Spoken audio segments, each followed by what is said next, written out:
अपने पैशन को फॉलो करिए, just do what your heart beats for and then see the magic. और मेरा ये कोर्स जरूर बाय कर लो यार, गाड़ी का रेंट भरना है। आज हम डिस्कस करेंगे the possibility of retiring at the age of 35 years of age, और कितना पैसा चाहिए होगा।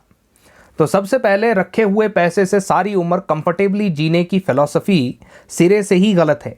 ऑफ कोर्स अगर आपके पास 1000 करोड़ नहीं है तो generally you need returns on that investment, क्योंकि उसी से आपका घर चलेगा। Let's calculate.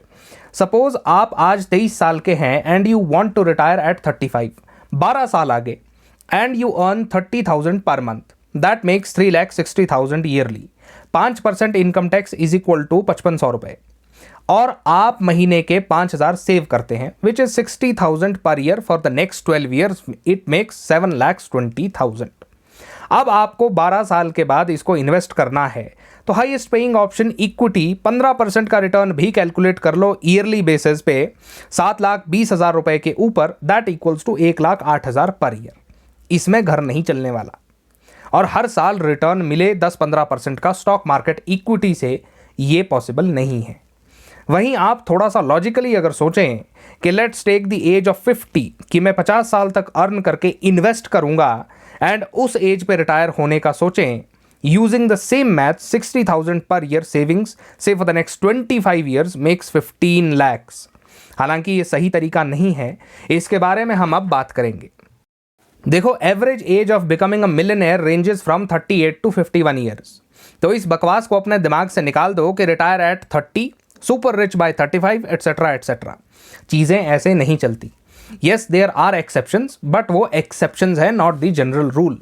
इससे पहले कि हम एक्चुअल फॉर्मूला को समझें, ये बात मान लीजिए कि financial freedom is not a point और N as.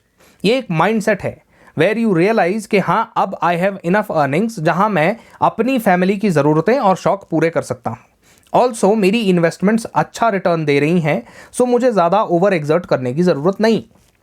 Now let's see कि इन्वेस्टमेंट का प्लान कैसे हो सकता है। Point number 1, 20s is your golden time to invest and save.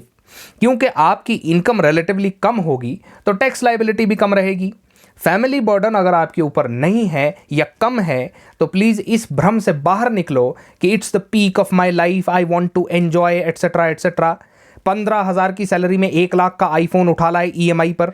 इस तरह की हैबिट्स आपको कभी फाइनेंशियली स्टेबल नहीं होने देंगी, and you will realize it by 40s and 50s। Finance के एक्सपीरियंस से कहा जाता है कि अपनी अर्निंग्स के पहले 5 साल लिव लो प्रोफाइल। कैसे? सैलरी वही 3,60,000 पर ईयर, गाड़ी ले आए 6 लाख की, इंटरेस्ट के साथ 7.5 लाख की पड़ेगी। अब तुम बैंक के लिए कमा रहे हो। इंस्टेड 30,000 महीना से 10,000 सेव करो, 1 साल का 1,20,000। हर साल सैलरी भी तो कुछ बढ़ेगी, 10% सेविंग्स भी बढ़ा दो उसके साथ, मतलब 5 साल में 6 लाख, और उस पर एवरेज 10% का रिटर्न 6,60,000। लेकिन तुम तो गाड़ी ले आए। इसी मॉडल के हिसाब से 20 to 30% of your yearly income को 25-30 साल के लिए सेव प्लस इन्वेस्ट करने का डिसिप्लिन जिसने अचीव किया, वो by 50-55 years of age financially free होता है। इन्वेस्टमेंट ऑप्शंस की अगर बात की जाए तो FD देती है 5% का रिटर्न, इन्फ्लेशन ही 6% है। गोल्ड देता है 9 to 10% का return on average, equity 10 to 15 दे सकता है। तो सिलेक्ट स्टॉक्स में, इंडेक्स फंड्स में, कुछ नहीं तो म्यूचुअल फंड्स में इन्वेस्ट करो। इससे आपका फाइनेंशियल डिसिप्लिन बनेगा, प्लस 2 साल के बाद जब आप अपना अमाउंट देखेंगे तो और ज़्यादा मोटिवेटेड फील करेंगे। So that's all for this session. Channel को सब्सक्राइब ज़रूर कर लें।